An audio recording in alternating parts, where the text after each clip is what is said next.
Shalom kakak, om, tante, opa, oma. Lewat program ini, kita akan belajar tentang Alkitab lebih dalam lagi dengan menggunakan bahasa yang lebih santai. Yang mau bertanya, bisa disampaikan lewat kolom komen, dan juga jika ada yang butuh dukungan doa, bisa disampaikan lewat kolom komentar yang ada di YouTube channel ini maupun yang ada di Facebook. Juga mohon dukungannya dengan like, subscribe, dan tekan tanda loncengnya. Dan jika ada yang ingin mendukung lebih lewat dana, bisa disampaikan lewat nomor rekening yang tersedia di kolom deskripsi.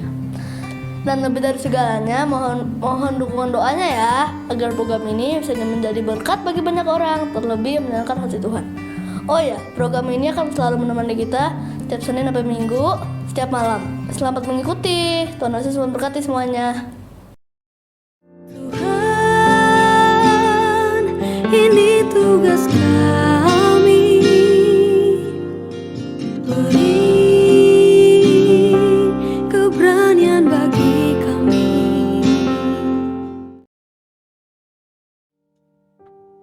Ya, shalom semuanya. Kembali senang bersama dengan saudara di malam hari ini. Kita akan lanjutkan program Deep Talk with Pase ya. Jadi kita akan terus membaca kitab yang baru. Kita sudah sampai pada surat Paulus yang pertama kepada Timotius ya, pasal yang kedua pada malam hari ini.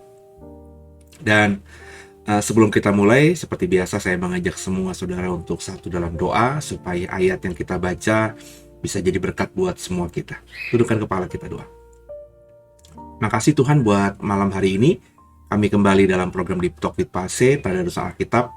Kita akan membahas malam hari ini surat Timotius yang pertama, pasal yang kedua. Bicara kepada kami semua Tuhan, supaya kami semua semakin paham tentang bagaimana kami harus mengimani dirimu dan juga mengekspresikan iman kami, sehingga sepanjang sisa hidup kami ini yang kami lakukan semuanya bisa menyenangkan hati Tuhan. Tuhan terima kasih buat segala-galanya. Kami siap diberkati Tuhan. Haleluya. Amin. Jadi kita siapkan Alkitab kita masing-masing saudara ya. Sebelum kita tadarusan pada malam hari ini, kita buka Alkitab kita di 1 Timotius pasal yang kedua, atau tepatnya surat Paulus yang pertama kepada Timotius pasal yang kedua. Hanya Engkau, pribadi yang mengenal hatiku, tiada yang tersembunyi bagimu, seluruh isi hatiku Kau tahu. Ya, kita akan mulai saudara ya. Surat Paulus yang pertama kepada Timotius pasal yang kedua. Perikopnya diberi judul mengenai doa jemaat. Kita akan baca saudara ya. Mengenai doa jemaat, ayat yang pertama. Pertama-tama aku menasihatkan, naikkanlah permohonan doa syafaat, ucapan syukur untuk semua orang, untuk raja-raja dan untuk semua pembesar, agar kita dapat hidup tenang dan tentram dalam segala kesalehan dan kehormatan. Menarik saudara, di sini Paulus mengajak dan mengajar semua jemaat Kristen untuk menaikkan permohonan, doa syafaat dan ucapan syukur untuk semua orang. Bukan untuk dirinya sendiri, bukan untuk keluarganya, tapi untuk semua orang. Juga ada penekanan di situ untuk raja-raja, ya, dan untuk semua pembesar. Kenapa kita doakan raja-raja? Ini raja-raja di sini tentu bukan raja Israel, karena konteks ketika Paulus nulis surat ini, Israel secara kerajaan sebenarnya ya sudah cukup lama hilang, meskipun masih ada Raja Herodes di zamannya Paulus. Tapi ya sebenarnya Raja Herodes itu bukannya raja, nggak bisa disetarakan dengan status raja ketika di zamannya Saul, di zamannya Daud, di zamannya Salomo, atau juga di zaman raja-raja setelah Salomo yang terpecah menjadi dua kerajaan itu. Nggak bisa, saudara. Karena Herodes itu ya raja Yahudi, tapi raja boneka gitu ya, di bawah pemerintahan penjajahan Kaisar atau Imperium Roma ya. Tapi tetap harus, kata Paulus, didoakan. Terlebih Bapak Ibu kalau sudah mengikuti program ini, Timotius yang menjadi penerima surat, yakni anak rohani yang sah dari Paulus, itu kan sedang melayani di negeri di luar tanah Israel. Berarti berada di wilayah-wilayah di luar tanah perjanjian. Kalau kita memperhatikan dunia zaman itu ya sudah dikuasai Roma. Berarti ketika Paulus menulis surat ini kepada Timotius untuk mendoakan atau bersyafaat atau berdoa ya, memohonkan sesuatu untuk raja-raja, ya ini konteksnya raja-raja yang sebenarnya bukan raja Israel, tapi harus didoakan. Bahkan untuk semua pembesar ya. Jadi dalam konteks Indonesia ini ya, kita juga meskipun presiden kita bukan Kristen, para pejabat yang memerintah negara ini sebagian besar juga bukan Kristen, tapi sebagai orang Kristen kita harus bersyafaat bagi mereka, memohonkan sesuatu kepada Tuhan untuk mereka. Ya, ada tujuannya, saudara. Ya, kalau kita baca ayat yang kedua tadi, agar kita dapat hidup tenang dan tentram dalam segala kesalehan dan kehormatan. Agar kita meskipun ada dalam pemerintahan atau pemimpin kita bukan Kristen, tapi kalau kita doakan mereka, kita bisa dalam iman kita, dalam kesalehan kita, dalam hidup beragama kita bisa tenang gitu. Ya, itu patut didoakan. Itu kenapa yang berkali-kali saya bilang ini prinsip yang saya pegang. Ya, saya tidak akan pernah itu ya mengarahkan atau memprovokasi orang ya untuk mendemo pemerintah dan lain sebagainya. Sebab bagi saya kalau pemerintah itu sudah jadi ya maka ya itu yang ditetapkan oleh Tuhan untuk memerintah. Lepas di awal-awalnya ada kecurangan atau ada apa, andai kata ke depan nanti ada seperti itu, saudara ya. Ya tapi ya sudah gitu ya. Ya nggak perlu dipusingkan lagi gitu ya. Ya sudah, Tuhan sudah tetapkan. Kayak contoh beberapa pemilu di zaman reformasi ini kan ada indikasi-indikasi kecurangan ya. Misalnya ya, ada yang di awal-awal sebelum KPU memutuskan, sebelum akhirnya ketika dimajukan ke Mahkamah Konstitusi juga masih bisa didebat gitu ya, sebelum ada keputusan sahihnya atau finalnya ya. Tapi ketika sudah diketok palu ya sudah sah, sudah dilantik oleh MPR ya, mau nggak mau itu adalah presiden kita. Ketika presiden memilih menteri-menterinya, itu menteri-menteri atau pejabat atau pembesar negeri ini. Di lingkup yang lebih kecil itu gubernur kita, itu wali kota kita, itu bupati kita, itu lurah kita. Ya kalau itu di desa-desa, kepala desa masih dipilih secara langsung. Ya harus seperti itu bersikapnya. Jadi nggak bisa kita menggalang demo untuk menjatuhkan pemerintah. Yang harus dilakukan oleh orang Kristen adalah kita membawa permohonan doa dan syafaat kita agar pemimpin kita takut akan Tuhan, supaya kita dalam hal ini kalau konteksnya Kristen bisa beribadah dengan tenang, kalau konteksnya rakyat Indonesia kita bisa berusaha, kita bisa bekerja, kita bisa hidup di wilayah yang damai, sejahtera, adil, dan tentram, sehingga akhirnya keadilan sosial, pertumbuhan ekonomi, dan lain sebagainya bisa kita nikmati. Seperti itu, saudara. Ya, harus semua kita mendoakan. Maka nggak heran saya termasuk kagum gitu ya. Kalau orang Kristen bersyafaat ya selalu menyelipkan doa buat pemimpinnya, presiden, dan sampai ke pejabat terendahnya gitu ya. Itu yang memang seharusnya dilakukan oleh kita sebagai orang percaya. Ya, berikutnya saudara ya, ayat yang ke-3. Itulah yang baik dan berkenan kepada Allah, juru selamat kita, yang menghendaki supaya semua orang diselamatkan dan memperoleh pengetahuan akan kebenaran. Jadi ditekankan oleh Paulus di sini, itulah yang baik ya, yang harus dilakukan ya, oleh kita ya. Itulah yang baik, yang berkenan kepada Allah. Allah menyukai itu. Tuhan menyukai apa yang kita lakukan tadi. Kalau yang dikatakan Paulus tadi dilakukan oleh kita. Jadi dalam permohonan, dalam doa syafaat, kita menaikkan syukur untuk semua orang. Syukur Tuhan buat Presiden Republik Indonesia, misalnya ya Pak Jokowi. Meskipun mungkin ketika Pilpres kemarin kita tidak milih dia. Kita memilih Pak Prabowo misalnya. Ya. Tapi ketika akhirnya diputuskan, ya kita harus berdoa bagi Presiden terpilih. Lepas kita suka tidak suka, karena kita ada di dalam pemerintahan dia. Kita sebagai rakyat dan beliau adalah pemimpin pemerintahan yang sah. Ya. Sebab kalau kita tidak mendoakannya, terus ada blunder, ya ada kesalahan, Bapak Ibu tidak bisa lagi bilang, ya itu bukan presiden yang saya pilih. Ya memang ketika Pilpres, pemilu, kita tidak pilih dia. Tapi ketika akhirnya hasil Pilpres menunjukkan dia pemimpinnya, dia pemenangnya, maka dialah pemimpin kita. Kan Bapak Ibu masih WNI, warga negara Republik Indonesia juga. Ya. Jadi ya kalau ada sesuatu yang salah kemudian dilakukan oleh pemerintah, ada blunder sehingga dampaknya pada rakyat, kalau bagi saya dalam perspektif iman Kristen ada bagian salah kita juga yang tidak mendoakan dengan tulus, dengan sungguh agar presiden kita, pejabat, pembesar itu mengambil keputusan dengan takut akan Tuhan. Ya, jadi harus didoakan. Saya memilih Pak Jokowi ketika Pilpres kemarin. Terus dalam pemerintahannya ada beberapa hal yang menurut saya salah ya. Khususnya penanganan COVID di awal-awal itu limbung, kagok, kelihatan banget tidak cepat ya, banyak meremehkan dan lain sebagainya ya.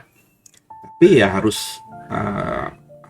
saya tetap mendoakan ya, meskipun saya bilang kok begini keputusannya, kok kurang tepat keputusannya, kok agak lama keputusannya ya, nggak sesuai dengan maunya saya gitu ya. Ya saya kan punya pemikiran sendiri dan itu sah-sah saja kan.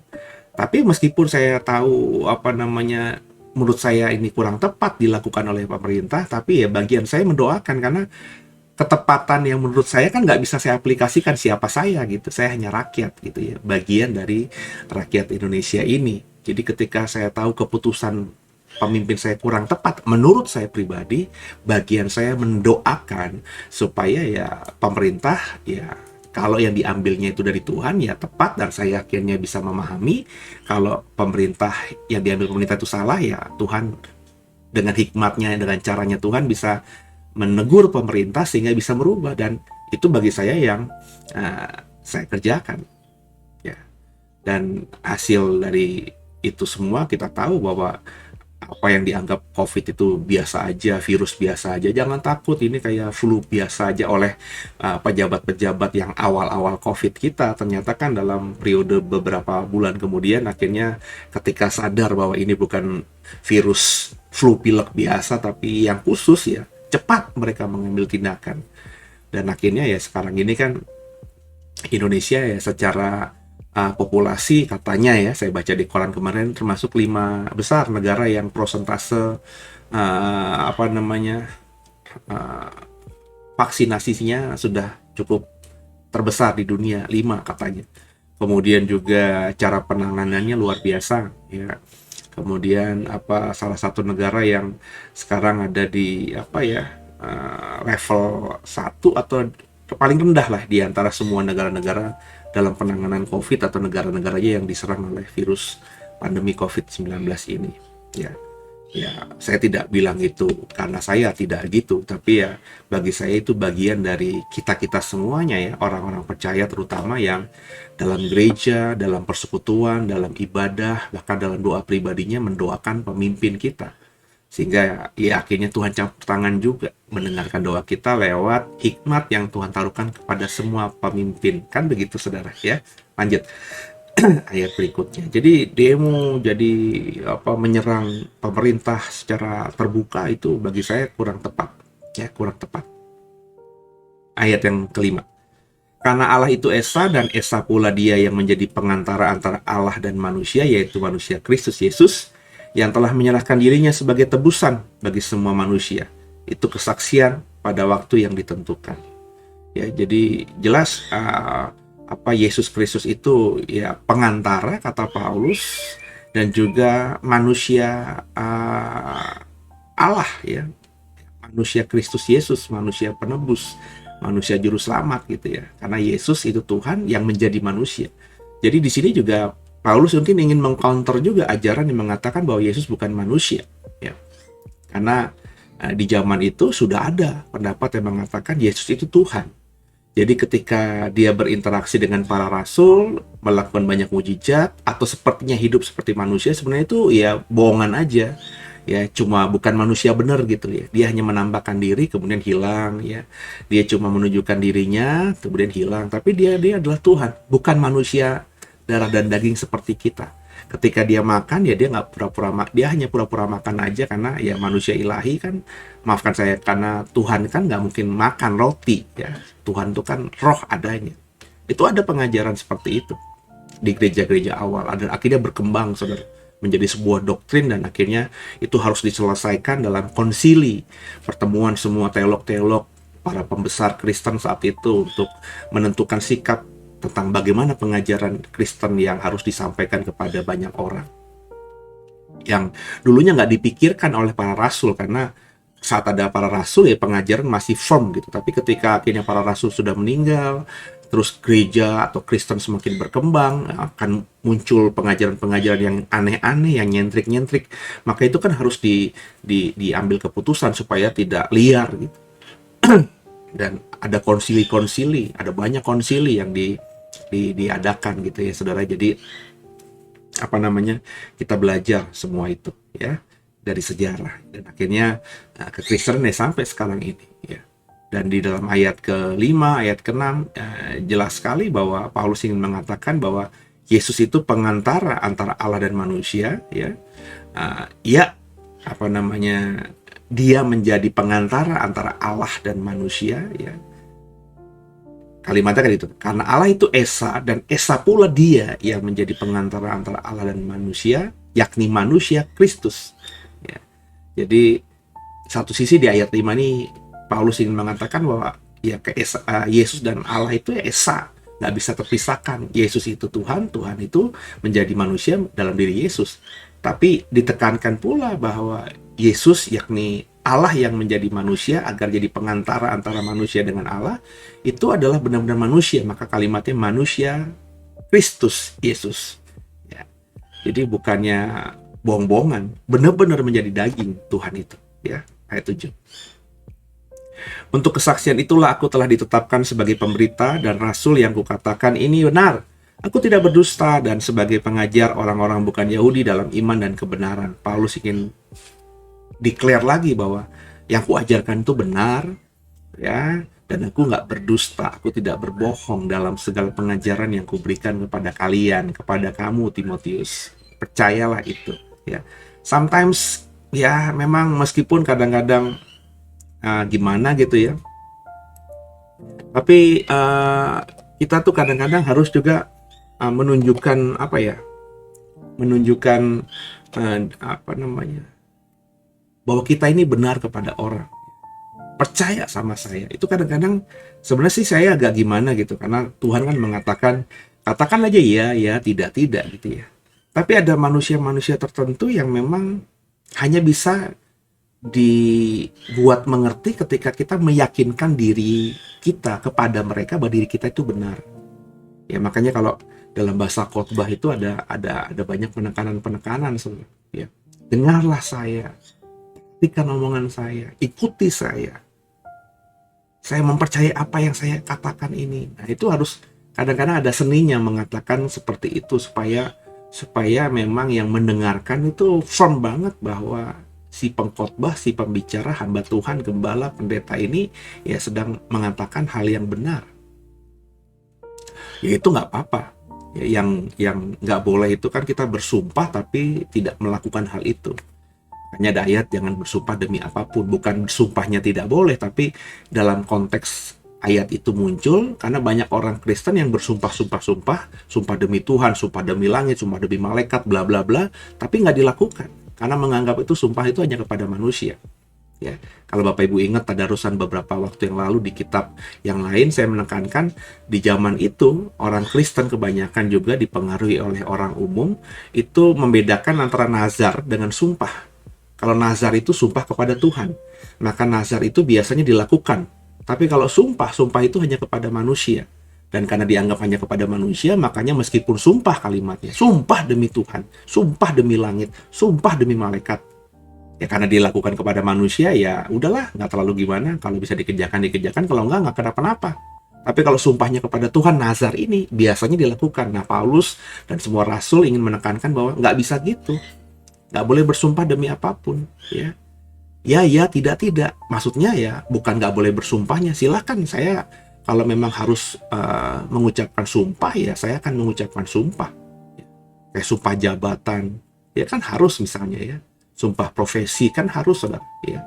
Tapi ketika bersumpah itu ya seperti kita bernazar sama Tuhan, sehingga kita menjalankan sumpah itu selama kita hidup, atau kalau itu sumpah jabatan, selama kita di posisi itu. Kan gitu, saudara. Ya, jadi janganlah kita mentang-mentang kepada manusia kita gampang swear, sumpah, tapi kita nggak jalankan. Nah, kata firman Tuhan, ya udah kalau gitu nggak usah begitulah, itu dosa. Lebih baik ya tidak aja gitu. Ya nggak usah sumpah apapun juga, karena kalau kau sumpah kepada manusia, sebenarnya itu identik dengan kau sumpah kepada Tuhan.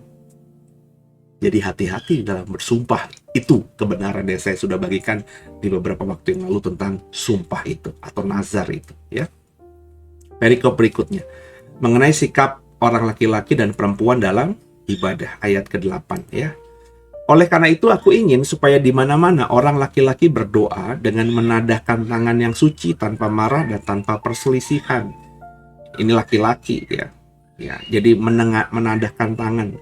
Ya, zaman dulu tuh berdoa tuh kebanyakan seperti ini sikapnya. Apakah kita harus seperti ini? Ya silahkan saja. Apakah kita mau begini? Ya silahkan saja. Apakah kita mau begini? Silahkan saja. Karena bagi saya ya ini kembali kita lihat konteksnya. Konteks zaman dulu di dunia Alkitab ya, konteks juga budaya, mungkin berdoa menyembah kepada dewa, dewi, ilah yang ada di sekitar itu ya seperti ini. Sehingga orang Kristen ya mengadopsinya seperti ini, menadahkan tangan yang suci, bukan melipat tangan, bukan taruh tangan di dada. Karena konteks zaman itu ya tidak seperti itu. Ya, tapi sekali lagi ini bukannya esensial, bukan inti pengajarannya, tapi hanya budaya. Nah, kalau hari ini kita tidak seperti ini, karena kita terbiasa diajar sejak kecil, lipat tangan, tutup mata, kita berdoa pada Tuhan. Sehingga orang Kristen semuanya doanya lipat tangan, ya silakan aja lipat tangan. Tapi intinya ketika laki-laki berdoa dengan menadahkan tangan atau melipat tangan atau dengan cara apapun, ya lakukanlah dengan tangan yang suci. Artinya tangan ini ya tidak boleh kotor dengan dosa. Ya, ya maka sebelum berdoa ya minta ampun sama Tuhan. Dan jauh lebih baik bukan cuma minta ampun, tapi tidak melakukan apapun yang jahat dengan tangan ini. Jangan melukai orang lain dengan tangan ini.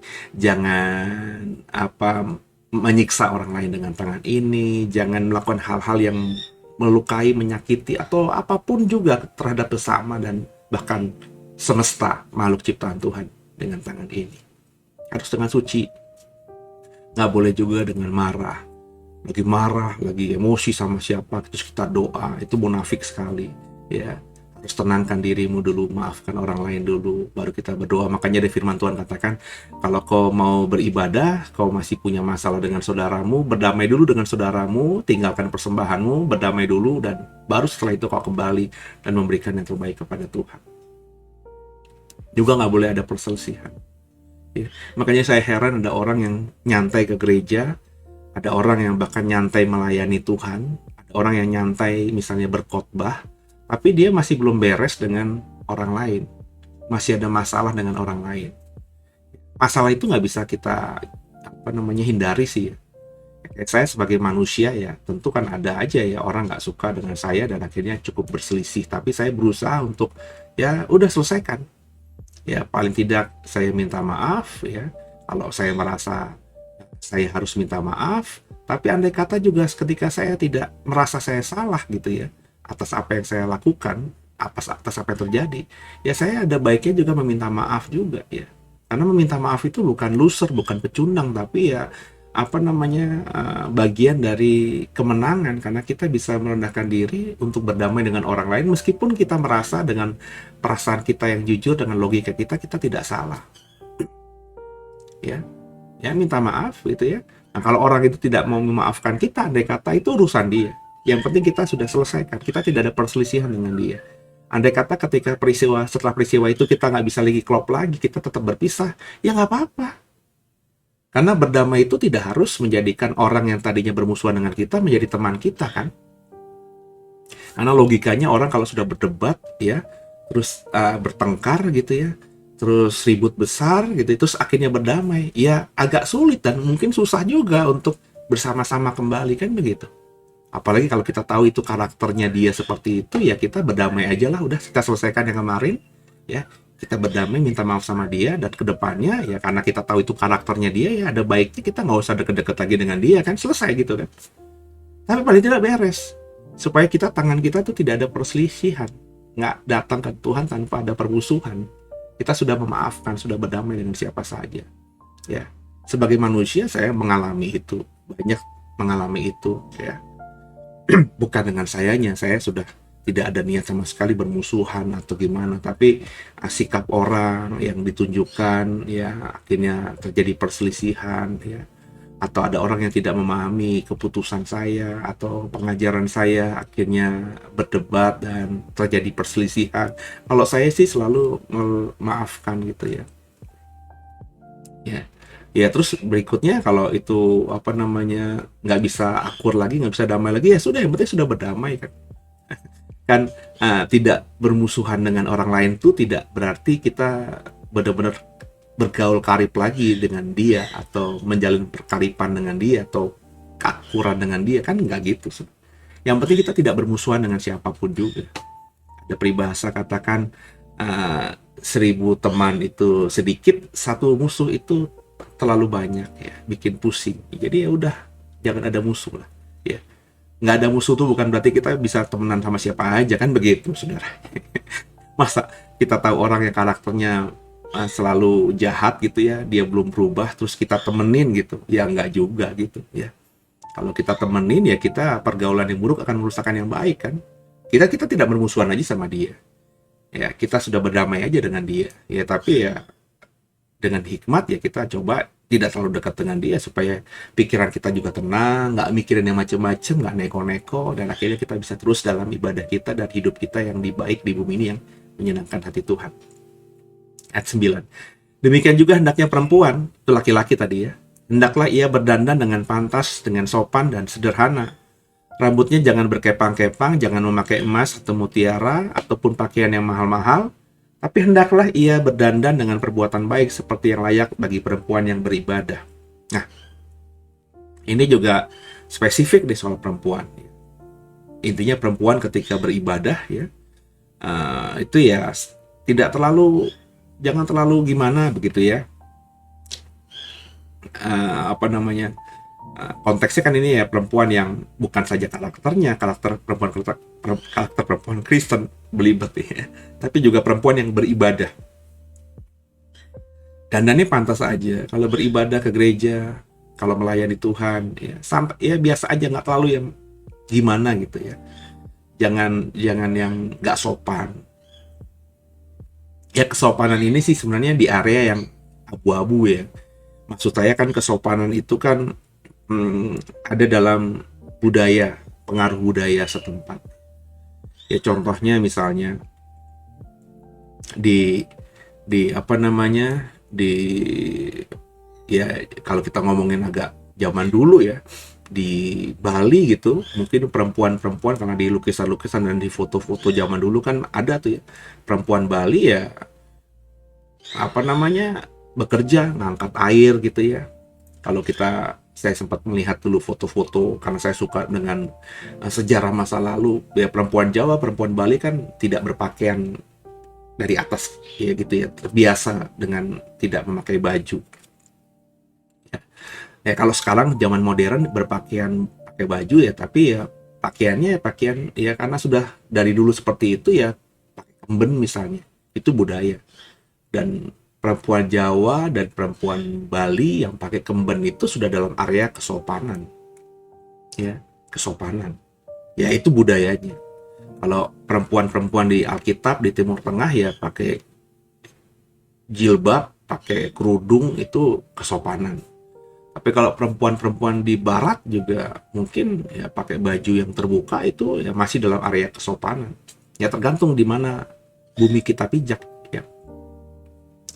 Tapi ya sopan, sederhana. Nah kalau di budaya kita ya kesopanan timur gitu ya. Memakai baju ya sopan gitu ya. Ya sopan itu susah ya, makanya ya. Antara wilayah budaya dan juga wilayah etika dan juga wilayah diri ya. Bagaimana kita menilai diri kita sendiri. Ya, kita pakai baju ini kira-kira sopan nggak ya? Kita pakai baju ini kira-kira tidak sopan nggak ya? Itu kan ukurannya diri kita ya dengan pengetahuan kita, bagaimana kita bisa menempatkan diri, itu juga penting juga ya. Tapi yang penting harus sopan ya. Sopan di sini tentunya apalagi kalau konteksnya beribadah ya harus memakai pakaian yang lengkap gitu ya. Jangan pakai bikini ke gereja gitu ya, itu nggak sopan gitu ya. Juga soal rambut juga berkepang-kepang, ini konteksnya saya sudah pernah mengajarkan berkali-kali, karena perempuan nakal zaman dulu itu rambutnya dikepang-kepang. Perempuan kafir zaman dulu menunjukkan kecantikannya, menunjukkan kemolekannya, keseksiannya dengan dikepang-kepang. Maka perempuan Kristen jangan dikepang-kepang, itu konteksnya itu. Ya. Kalau sekarang ya saya nggak tahu ya apakah perempuan nakal itu rambutnya dikepang-kepang. Setahu saya justru dikepang-kepang itu bagi perempuan sesuatu yang nggak praktis ya, karena butuh waktu yang lama. Jadi mungkin dalam konteks kekinian ya dikepang-kepang itu ya tidak ada hubungannya sama sekali, tidak ada relevansinya sama sekali dengan perempuan nakal. Jadi kalau perempuan Kristen dikepang-kepang ya malah bagus gitu kan saudaranya. Jadi udah berubah nih penafsirannya. Kita harus perhatikan konteks aslinya dan keadaan kita hari ini ya. Kalau memang masih bisa selaras dan karena masih frame-nya sama ya dilakukan. Tapi kalau sudah berbeda ya ngapain ya? Jadi dikepang-kepang ini ya bukan berarti perempuan Kristen nggak boleh dikepang-kepang. Lihat konteksnya ketika Paulus nulis ini kepada Timotius, bahwa perempuan zaman itu yang nakal, ada kuil dewa tertentu, dewi tertentu yang pendeta-pendeta perempuannya itu rambutnya dikepang-kepang dan melakukan pelacuran bakti, having sex gitu di kuil itu, karena itu ritual ibadahnya. Nah, untuk membedakan dengan perempuan Kristen yang kudus, ya jangan dikepang-kepang rambutnya, ya supaya tidak dianggap seperti perempuan-perempuan yang melacurkan dirinya di kuil itu. Jadi ada pembeda gitu, saudara ya. Jangan pakai emas dan mutiara ya, karena zaman itu kan masih mahal ya. Kalau sekarang diterapkan ya enggak juga, cincin kawin kita emas ya kan. Perempuan mana zaman ini yang tidak pakai emas ya? Zaman dulu tuh ya perempuan pakai emas kan ya nggak semuanya, saudara, hanya orang kaya saja ya. Tapi hari ini hampir semua perempuan paling nggak antingnya emas ya. Kalungnya ya soal berat atau ringan, tipis atau tebal itu kan ya tergantung ya. Orang kaya juga nggak selalu pakai kalung emas yang tebal-tebal gitu. Kadang-kadang mereka yang minimalis malah mereka suka. Jadi isunya bukan emas, tapi ya terlalu berlebihan begitu. Ke gereja pakai cincin di semua jarinya, antingnya sampai 6 tuh di kupingnya, ya. Terus pakai kalung kayak rantai kapal gitu ya. Ya pakaiannya yang mahal-mahal. Nah, itulah yang bagi Paulus ya nggak usah lah. Itu kita sederhana aja. Nah, kesederhanaan itu sekali lagi kembali kepada kita. Kalau orang kaya mungkin pakai cincin berlian, cincin berlian berapa karat, itu ya biasa bagi mereka. Kalau mereka mampu kok beli cincin ratusan juta, bahkan miliaran mereka mampu.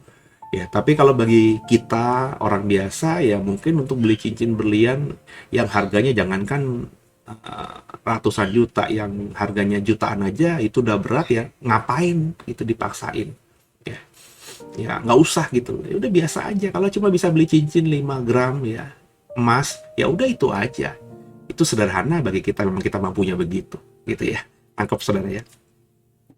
Terus dandan juga yang baik, jangan yang aneh-aneh gitu ya. Normal-normal aja, jangan matanya diitemin ya. Blush on-nya diunguin kayak orang di babak belur gitu ya, sehingga datang ke gereja kayaknya kenapa nih KDRT ya. Padahal ya itu dandanan gitu ya. Ya biasa aja, natural aja ya. Jadilah dirimu yang terbaik gitu ya ketika kita beribadah ya. Ayat 11.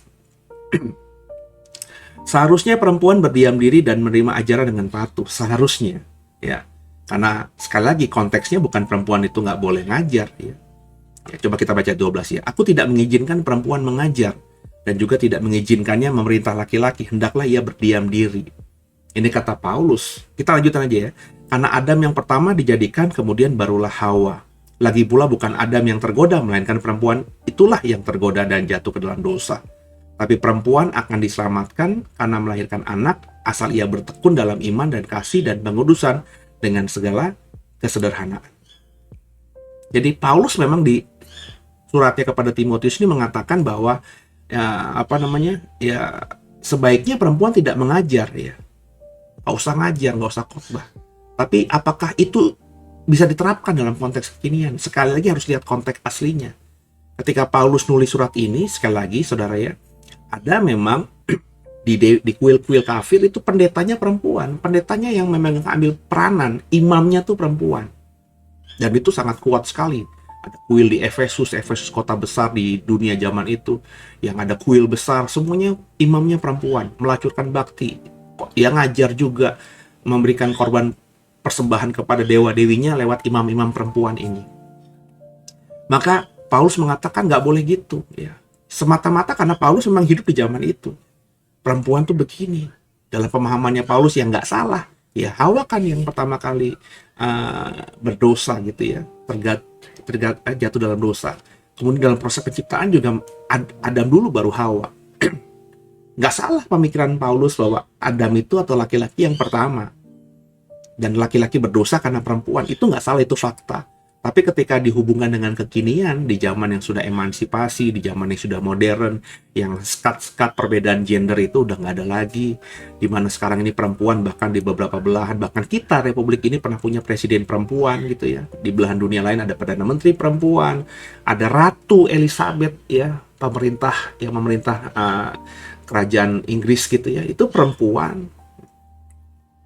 Banyak CEO perempuan, komisaris utama perempuan, direktur perempuan. Apa sekarang perempuan yang tidak bisa menduduki? Memang mungkin semua kalau dikumpulkan ya mayoritas masih pria-pria. Di satu perusahaan leader-leader mungkin masih banyak prianya secara persentase, tapi ada bagian perempuan di sini. Di gereja juga demikian, Saudara. Ya. Di gereja banyak sekali perempuan. Apakah nggak boleh perempuan berkhotbah? Kalau bagi saya mas sekarang dalam konteks kekinian ya nggak ada salahnya lagi, karena ya tidak ada gitu ya agama yang di luar Kristen yang pemimpinnya tuh harus perempuan, dan jelas-jelas itu bukan saja attitude-nya jelek tapi juga mengajarkan hal yang jelek.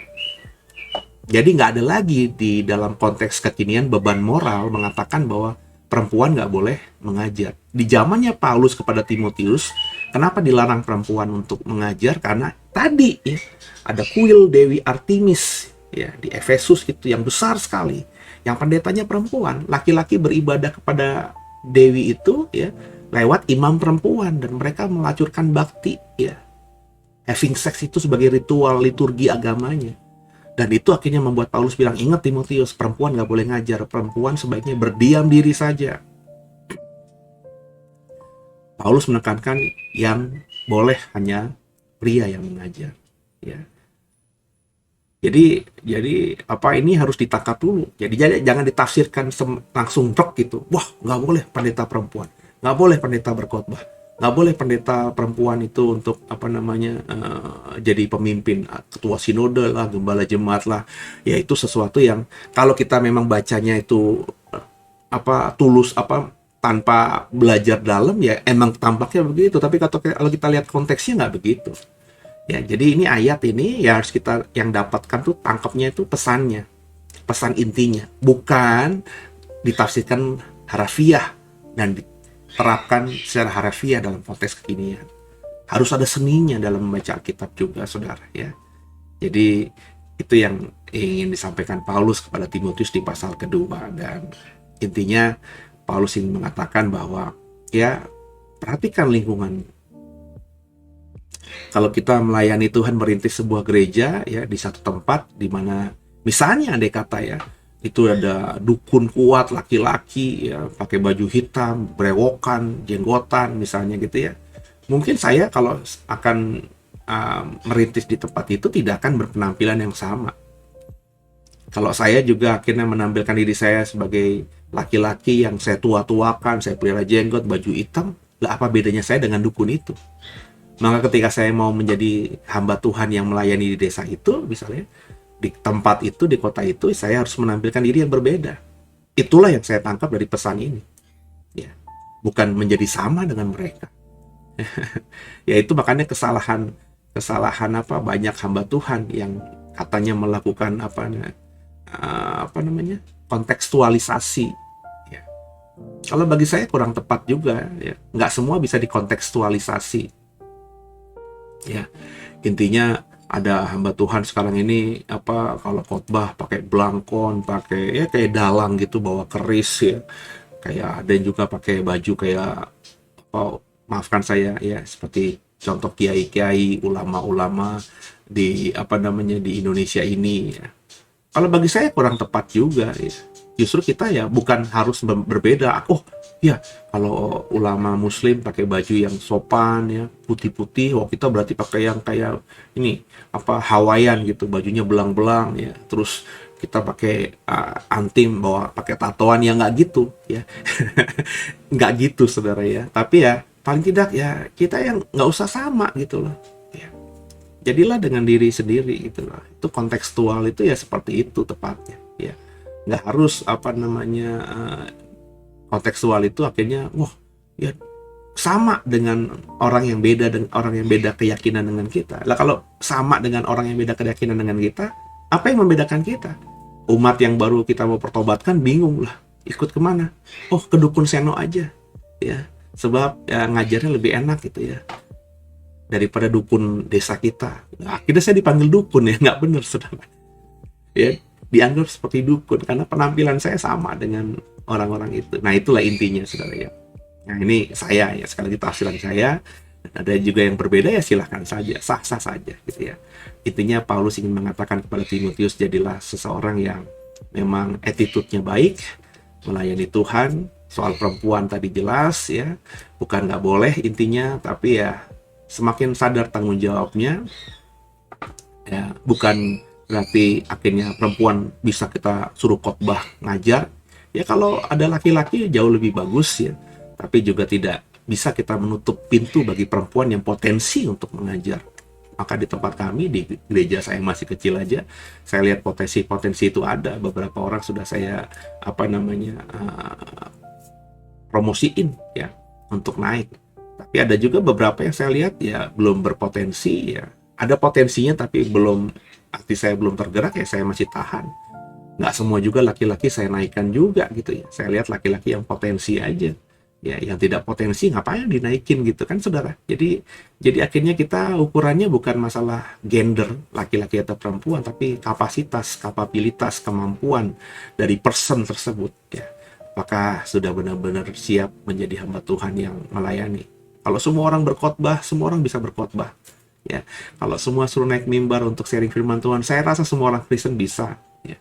Tapi apakah orang yang ada di mimbar itu bisa hidup selaras antara ucapannya di mimbar dengan hidupnya sehari-hari? Nah, itu kan yang butuh proses panjang pembentukan dan kedewasaan dalam bersikap dan beriman.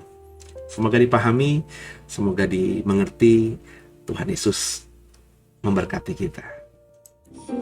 Banggaku punya Bapa sepertimu, yang tak pernah meninggalkanku. Ya, kita sudah ada di penghujung program Deep Talk with Pastor pada malam hari ini. Dan terima kasih buat kebersamaan saudara. Semoga terus dalam antusiasme dan diberkati lewat program ini. Terus jadi berkat juga ya. Dan terus bawa dalam doa ya saya dan program ini, supaya di 2022 yang sebentar akan kita masuki semakin keren, semakin tajam, dan semakin juga banyak program di channel ini yang memberkati saudara gitu ya. Saya sedang mengusahakannya ya. Nah, ya saudara, kita tundukkan kepala, kita bersyukur sama Tuhan. Makasih Tuhan buat malam hari ini. Kami sudah selesaikan tadarusan Alkitab kami. Terima kasih buat segala kebaikan Tuhan. Mampukan kami bukan cuma cakap jadi pendengar, tapi cakap juga jadi pelaku firman. Ampuni salah dosa kami. Yesus Kristus adalah Tuhan dan Selamat kami hidup. Dan ke dalam tangan-Mu lah kami serahkan tubuh, jiwa, dan roh kami. Haleluya. Amin. Selamat malam saudara. Selamat istirahat.